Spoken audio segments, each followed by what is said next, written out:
Okay, looks like we're live. All right. Well, hi, everybody. Welcome to Dry Eye Foundation Live. Got Aiden and Cindy with me here today. I'm afraid it's been a few weeks. I skipped this a few times. Lots of excuses for me with Aiden being away for a while and then just getting super busy with our biologic eye drops project. So very happy to be back and with others in my life. Hope to keep on track from here on out. Um, if you are new to us, Dry Eye Foundation is a patient education and advocacy organization, and we are here to support you in any way that we can. We're little and we're very accessible, and just encourage you to reach out via email, via phone, jump on a Zoom group, whatever works for you, or just get in touch and let us help you find the best way to get connected.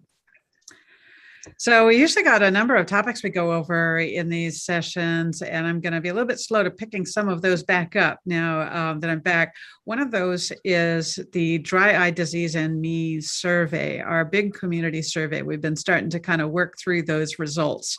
We're not going to dig into details on that today, but I just do always want to keep that link out there in front of everyone, mydryeyedata.org, so you can browse through. It's a lot of really fascinating material about just the sum total of our experiences, just seeing what you have in common with other people.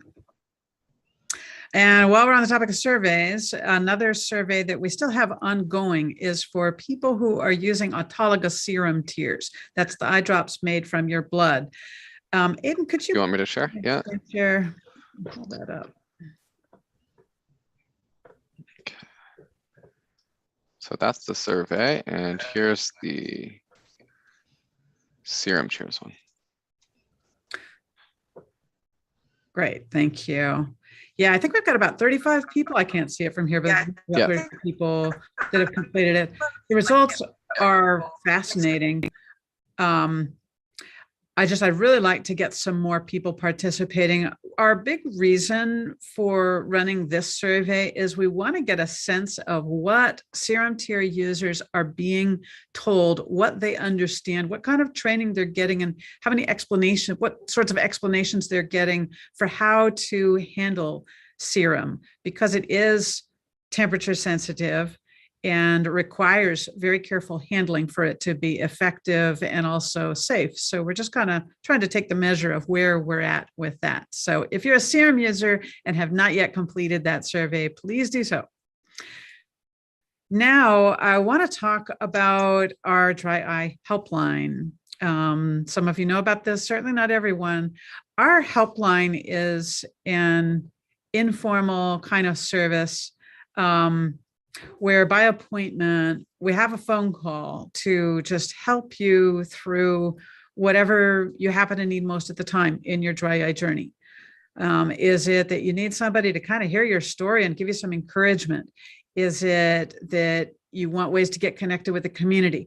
Are you needing help navigating medical care? What kind of doctor do I need? What questions can I take? How can I prepare well for an appointment?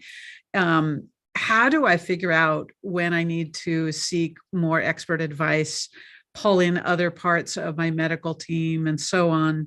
We get into lots of practical things. How do I navigate dry eye at work? How do I navigate it in my relationships?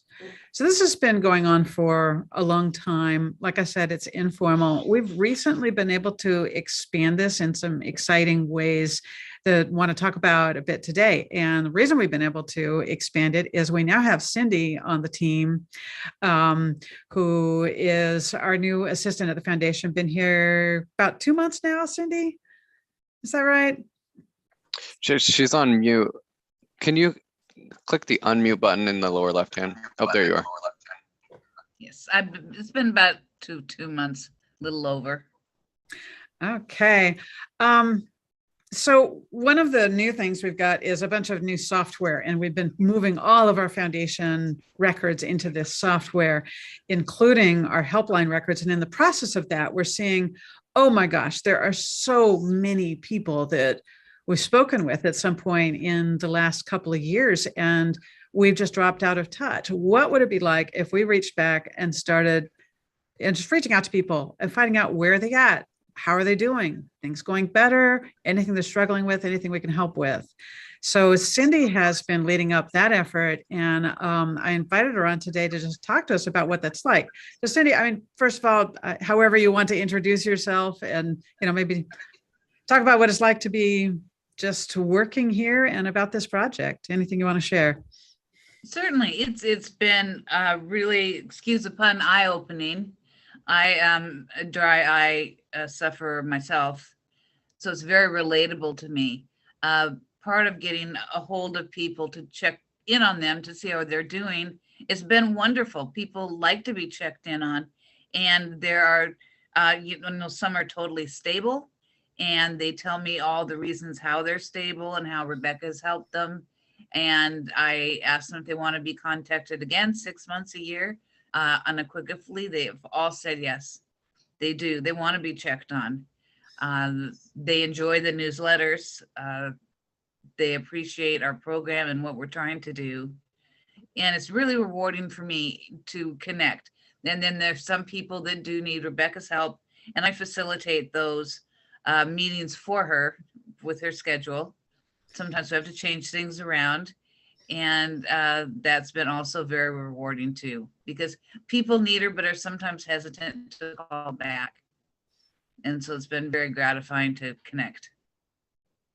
Cindy's now kind of the anchor of the whole process, from when we first get an appointment set up to managing things afterwards. Because the other thing that happens is there may be many things at the end of a call that I'd like to do for someone, things I want to pull together for them, and there just aren't enough hours in the day. So Cindy's able to just kind of run that whole process of making sure nothing falls through the cracks in the schedule. So this has been really exciting. Cindy, any particularly memorable call you've had with somebody in the course of those?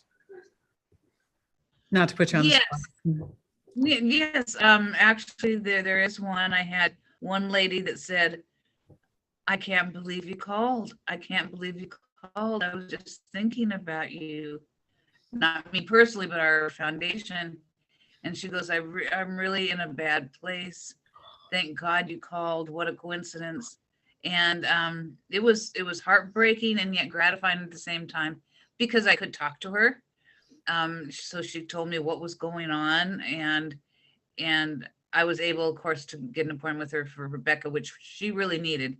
But in the interim, I was the little bridge that let her know that she's taken care of. People are thinking about her, and we will take care of her, from now on, from whichever step she wants to go.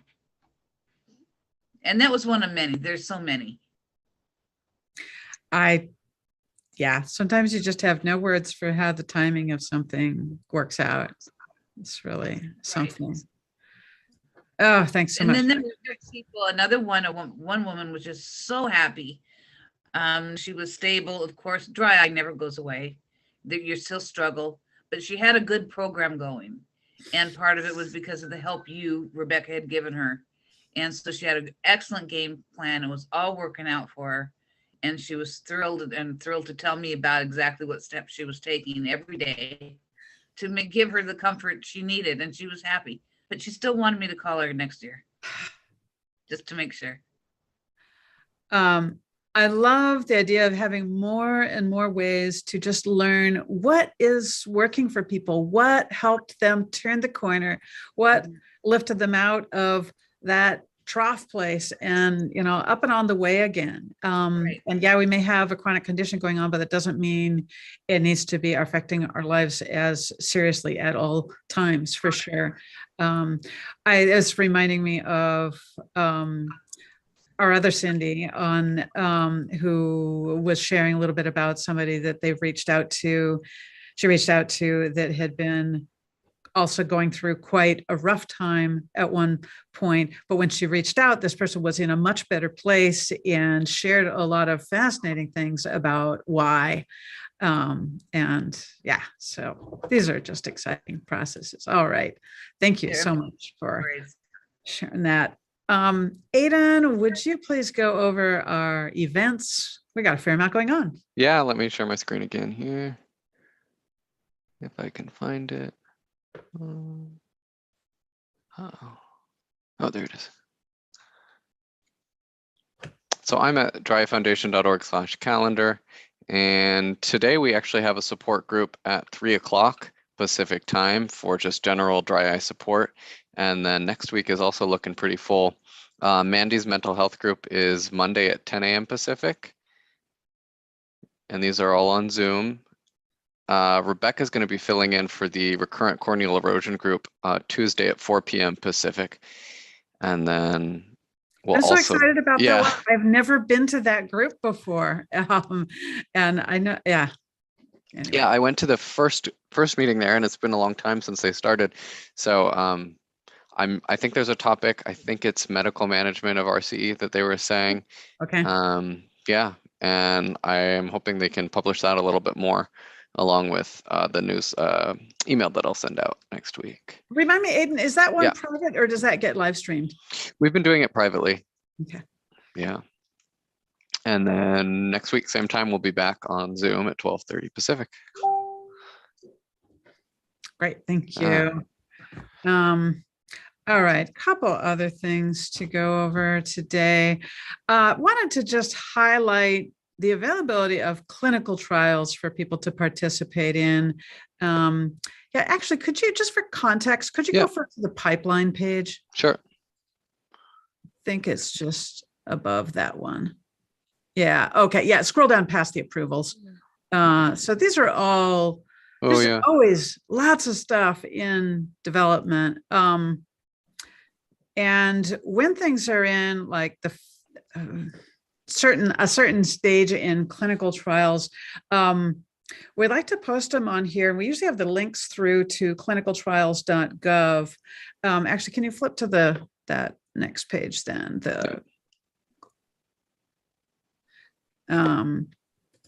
So these have some just kind of brief explanations on some of them and links to clinicaltrials.gov where you can get more information.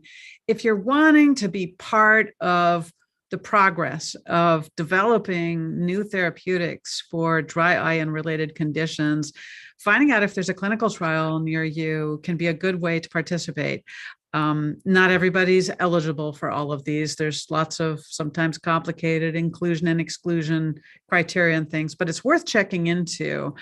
Just wanted to point out that one at the top, the SAF 312 one of my personal favorites, because this one is going after ocular surface pain, and not too many drugs in development are looking at pain specifically, as opposed to dryness or MGD or things like that. They have a whole bunch of centers for that too in many states. So check it out. All right. Our last topic today is the biologic eye drops. Once again, if you could just go to that site. Now, I have talked about this on Dry Foundation Live a few times now, and our level of concern about this is high for a whole lot of reasons. So at this point, we have begun naming the specific products and companies that we're concerned about. The products we're concerned about are Regenerize and Stimulize brand eye drops. These are biologic drugs that are being sold without regulatory oversight, which is not actually legal. And even though it's widespread, it doesn't seem to be well understood that this is a problem. And there are a whole lot of super complicated factors that have converged that have made this possible. The potential solutions to all this going on are still a long ways away. It is going to be up to us as a patient community to figure out how to deal with this. And this is not just relevant to people who have used or considered using one of these eye drops. This matters to all of us because the way the doors open so wide to these unapproved drugs is a concern much more broadly. So I want to encourage all of you to visit biologicaleyedrops.org. Could you scroll down a little bit, Aiden? We have lots of information. We have a ton of videos. There's some videos of me. There's teaching videos from Dr. Brown. If you scroll a little further down,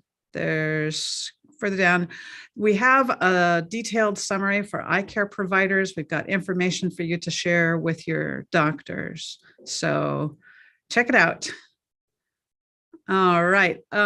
Next week, we're going to get back to some more news on dry eye, as in recently published studies and what's going on out there in the drug and device world, and whatever other updates we have in the meantime. Aiden, anything else you can think of to share? I don't know if you wanted to share after having been away. Right. I guess this is my first time back, and this afternoon will be the first support group back. Yeah, I guess we're getting prepared for our annual board meeting tomorrow morning. Lots of exciting stuff in the works. I've really enjoyed keeping up with the Regenerize videos that Rebecca's been putting out. Most days on my lunch break, there's a new video for me to watch, so that's been fun. And yeah, just getting back into the swing of things, having conversations with Rebecca. It's been a kind of transition and stops and starts. I haven't had like a full day just to kick back with Rebecca and catch up on everything. But I think at this point we're pretty much on the same page, and we've got a little bit more work to do before the board meeting tomorrow. Yeah, in terms of my stuff for the foundation, I had a really good time on the Millennial and Gen Z support group that I hosted on Tuesday evening. I wasn't expecting anyone to come just based on who registered when I was starting the meeting, but it ended up to be a great conversation between one new person and one pretty regular participant in the just general Dry Eye Foundation and the Millennial group. And it was just nice to talk openly with someone who was just considering their mental health in relation to dry eye and had kind of isolated that we had mental health resources and that we might be people to talk to about, just the initial questions or concerns that they'd been kind of thinking over. So I really enjoyed that. Me and this person got on the call. We were the only ones. I said, this may be it. And they said, okay, I'll go make dinner in a few minutes. And then the second person showed up and we had a really nice conversation. It was just the perfect pairing of someone who'd been through a lot with dry eye, had been on the helpline, had gotten quite a bit of support from many people in the dry eye community. And they're a person who still comes back and shares with new people at the beginning of this kind of journey. Or yeah, anyways, this person likes to come back and share and just let people know that it won't always be the way it is in the moment. That is, thank you. It's such a core part of our vision, our dream really for this, is that people that come out the other side are more and more able to reach back and buddy up and share their wisdom with people who are still in the thick of it and support them. So it's that just kind of mentor development, really, that every sign of that we get just makes me really excited. Yeah. And I always love to hear that dry eye people are just keeping in touch outside of Dry Eye Foundation things. I know we've got pairs and groups and people who text each other or call each other every once in a while. And sometimes those updates make it back to us. And that was something that happened on Tuesday that was really sweet. I love that. I remember back, some of our early conversations way kind of back at the beginning of the foundation when we finally formalized that into a nonprofit, just about how just having a small organization and what that means, and not trying to make it this great big thing that is all inclusive and everybody's within it and all the activity happens within it. No, it's a place where we get ideas out there and get people connected and get conversations started and get relationships going. And then that all just continues on and grows on its own. I mean, I think is part of what our hope has been. Really exciting. And I've been on support groups where people share their phone numbers with each other or their email, and you just know that they're getting in touch and supporting each other. Anyways. All right. I think that's if you don't have anything else, I think that's it for today. Perfect. Hopefully we'll And, see some people this afternoon. yes. Oh, that's just a couple hours away. I Great. know. Support group. All right. Okay. Thanks, everybody, and see you next week. All And right. thanks for Bye-bye. coming, Cindy, to join us. Thanks, Cindy.